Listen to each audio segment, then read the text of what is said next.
Vi vil her prøve at gennemgå, hvordan vi optager pasbilleder på værkstedet.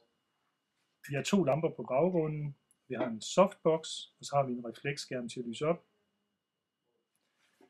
Det første vi får gjort, det er, at vi sikrer os, at det er vores 90 mm objektiv, vi sætter på kameraet.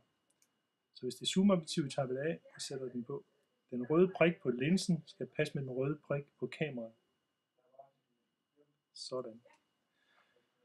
Så skal vi have indstillet kameraet på manuel indstilling. Vi går på drejehjul ovenpå.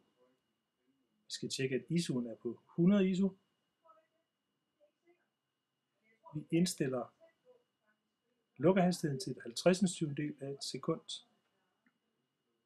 Og blænden står også blokeret her. Det er F. Den skal på F11.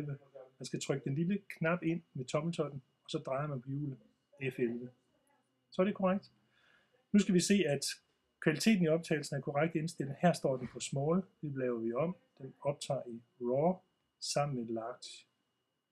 Sådan. Man bekræfter ved at trykke midt imellem hjulene, og på menu igen, så er vi tilbage. Objektivets automatiske fokusering bliver indstillet ved, at man trykker den der ring fremad på objektivet.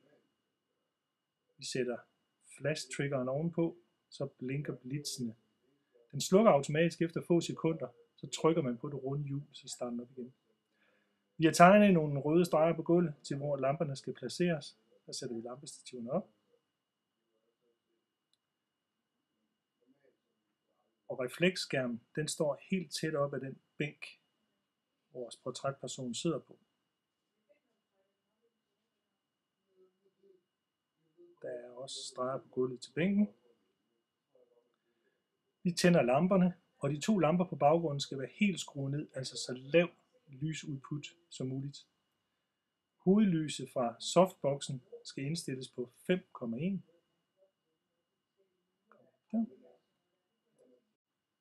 Vi tager kameraet på højkant og kan tage vores portræt.